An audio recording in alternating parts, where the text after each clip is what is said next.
Bonjour à toutes et à tous, j'espère que vous allez bien en cette fin d'été. Ça y est, on va commencer à reprendre, ça reprend tout doucement. Et donc je voudrais commencer par un sujet important, c'est la quête de sens. Alors la quête de sens, c'est quoi? Je vous ai trouvé une définition, je vais vous la lire un petit peu, vous allez me dire si ce texte vous parle.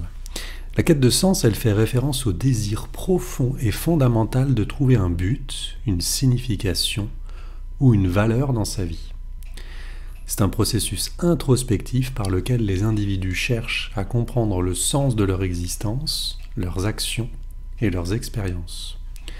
Cette quête peut impliquer une réflexion profonde sur des questions telles que la raison d'être, la morale, les valeurs, les objectifs personnels, et la contribution à quelque chose de plus grand que soi. La quête de sens peut se manifester de différentes manières selon les personnes et les cultures. Certaines personnes peuvent chercher la signification à travers la religion, la spiritualité ou la philosophie, tandis que d'autres peuvent la chercher dans leurs relations, leurs réalisations professionnelles, leurs créations artistiques ou leurs contributions à la société. Il est important de noter que la quête de sens est un processus personnel et évolutif. Ce qui donne un sens à la vie d'une personne peut changer au fil du temps en fonction des expériences vécues, des apprentissages et des évolutions personnelles. Alors je trouve que cette définition, elle est assez intéressante. Elle donne notamment sur la fin cette notion que la quête de sens évolue en fonction des expériences. J'ai pu l'observer moi-même. Ça fait depuis quelques années, je dirais que en fait la quête de sens que j'ai eue moi, elle est arrivée suite à un traumatisme. Le décès de ma mère, pour ne pas le nommer. Mais quand je fais ce travail un petit peu de réfléchir à quand ça a vraiment commencé 7 ans avant le décès de ma mère. Ça a commencé au moment où ma mère m'a annoncé qu'elle avait un cancer. Je ne me suis pas rendu compte sur le moment à quel point ça allait changer ma vie. Suite à cette annonce, pendant les 7 ans qui ont suivi, j'étais pas bien dans ma peau. Je ressentais un mal-être général, je ressentais des crises d'angoisse, je ressentais... Désolé, je fais 15 choses en même temps, donc je suis en train de vous parler, en même temps je coupe le téléphone pour pas que le son sonne. Ça c'est mon côté hyperactif. Je reviens avec vous. Et donc ça m'a vraiment perturbé sur tous mes sens. C'est-à-dire que c'est là aussi que...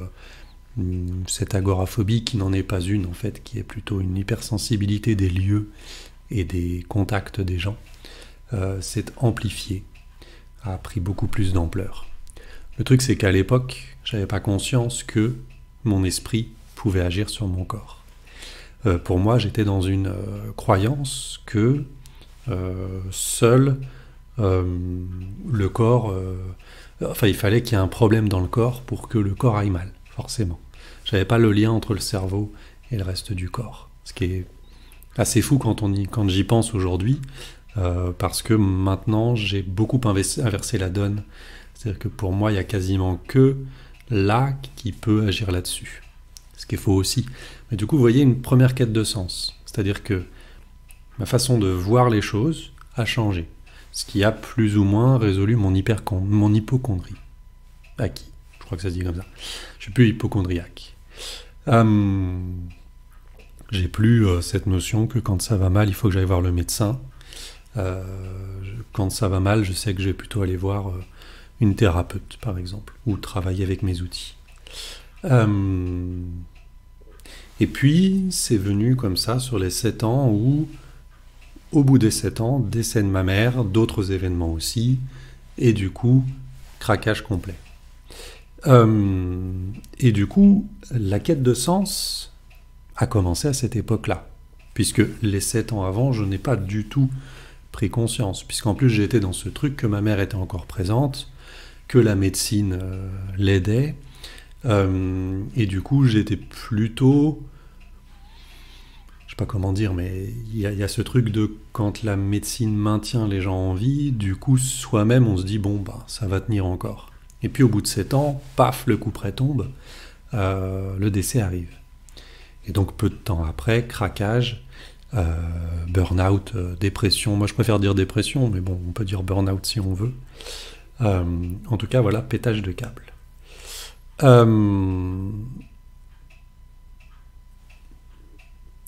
J'ai du mal un peu avec le temps, mais il m'a quand même fallu pas mal de temps pour comprendre que mes maux physiques venaient du cerveau.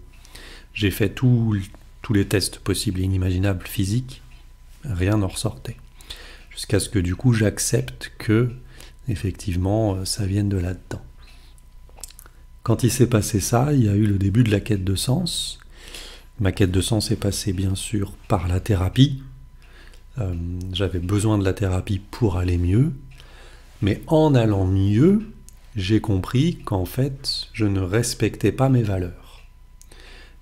Plutôt que mes valeurs n'étaient pas respectées. Une valeur, je le rappelle, donc il y a deux choses, il y a les besoins et il y a les valeurs. Les besoins, ce sont les choses dont on a besoin. C'est-à-dire que par exemple, j'ai un besoin de liberté, c'est important. Mais la liberté peut aussi être une valeur, c'est-à-dire que je vais la transmettre à d'autres. C'est-à-dire que je vais dire à l'autre, fais en sorte d'être libre dans ta vie, c'est important. Alors du coup, à l'intérieur de cette valeur, vous comprenez qu'il y a une croyance, parce que finalement, pour l'autre personne, la liberté n'est peut-être pas si importante que ça. C'est ce qui se passe du coup quand on va vouloir donner un conseil à quelqu'un, on va quelque part lui balancer ses valeurs, mais en fait la personne n'a pas forcément besoin de ça à ce moment-là. Donc du coup, dans le métier que j'ai appris justement à ne pas faire de conseils, à ne pas donner d'informations comme ça toutes faites, puisque ça ne correspondra peut-être pas à la personne. C'est plutôt, il faut demander à la personne, c'est quoi ta valeur? Alors on peut le faire avec des jeux, avec des recherches comme ça, et on va trouver les valeurs, mais mes valeurs, en tout cas pour y revenir à moi, n'étaient pas en place, notamment dans le travail que je faisais. C'est-à-dire que j'avais une liberté, quand même, mais que des fois, cette liberté, on venait me la... Je sais pas comment dire, c'est comme si quelqu'un venait puis piquait, vous savez, pour... Tac, on va voir si je peux t'enlever un peu de liberté. Et du coup, plus on m'enlevait de liberté, moins ma valeur était alimentée. Et donc du coup, arrive un moment où la valeur étant tellement... on a une tolérance en fait à cette valeur, mais il y a un moment où ça tient plus. Et donc quand ça tient plus, on explose. On explose ou on décide de ne pas exploser parce qu'on s'en rend compte. Moi, j'ai eu, grâce à cette thérapie, la possibilité d'observer que cette valeur n'était plus respectée. Et quand cette valeur n'a plus été respectée, je suis parti. Et cette quête de sens a continué, parce que la quête de sens est venue d'un seul coup dans un travail. C'est-à-dire que le travail que je faisais avant ne correspondait plus à ce que je voulais, et je suis allé chercher quelque chose qui correspond à ce que je veux, donc ce qui respecte mes valeurs, parce que je vous ai donné que la liberté, mais il y en a d'autres. Donc j'ai un travail aujourd'hui qui intègre énormément la liberté.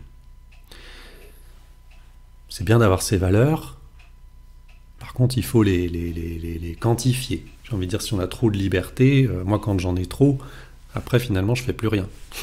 Donc il faut arriver aussi à trouver un compromis, peut-être avec d'autres valeurs qui vont venir s'intégrer. En tout cas, voilà, la quête de sens peut partir là-dedans, c'est-à-dire dire, bah ok, moi aujourd'hui, ce dont j'ai besoin, c'est de ça plutôt que de ça. Voilà. Donc ça, c'était ma première quête de sens par rapport au travail. Ma quête de sens dans ma vie personnelle, dans ce qu'on disait justement, le truc intrinsèque à moi, c'est ma spiritualité. C'est-à-dire que si vous me preniez il y a 10 ans, et vous me prenez aujourd'hui, vous n'avez plus la même personne sur cette notion-là, puisque à l'époque je disais que je ne croyais en rien, ce qui est faux, parce qu'en fait je ne faisais que dire ce que j'entendais, ce qu'on me disait, ce qu'on m'assénait tous les jours. Finalement je croyais en quelque chose, c'est juste qu'on me l'avait tellement caché, ou j'avais tellement intégré la vie des autres, que du coup mon avis devenait l'avis des autres. Parce que je suis quelqu'un en plus qui est toujours...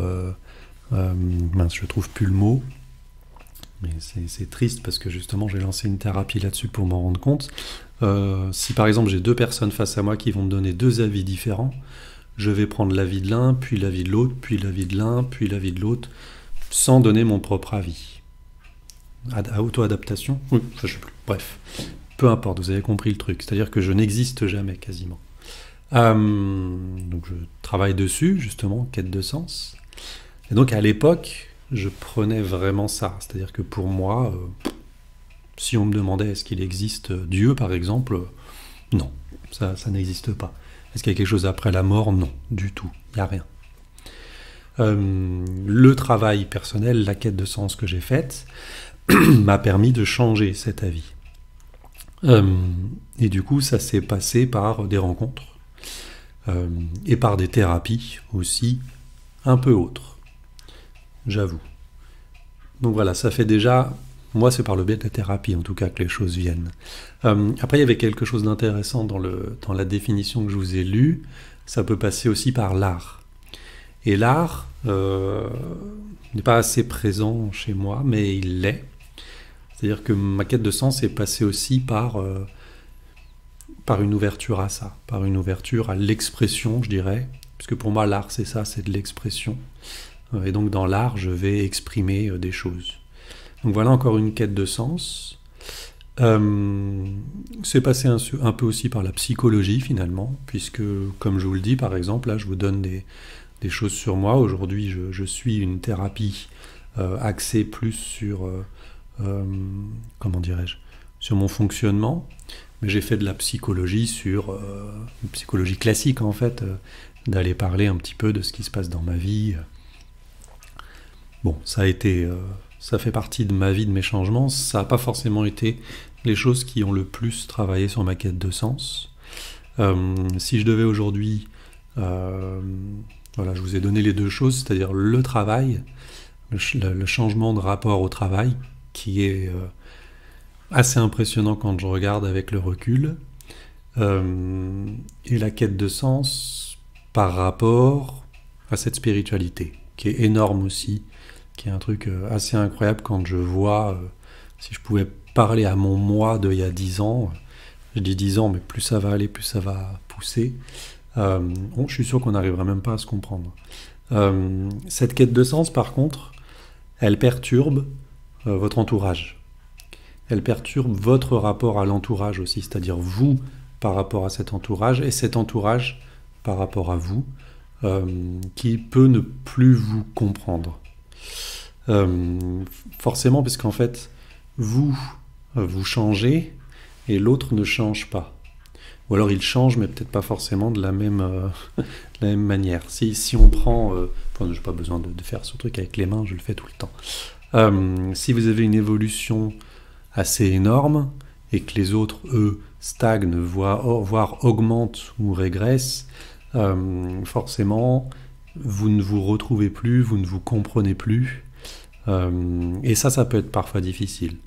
Tout dépend du rapport que vous avez à l'autre, mais des gens qui sont vraiment, sans aller jusqu'à fusionnels, qui sont très proches de leurs proches, quand d'un seul coup ils vont ne plus être compris, il peut y avoir une profonde tristesse qui vient, une profonde colère, une incompréhension justement de leur part aussi.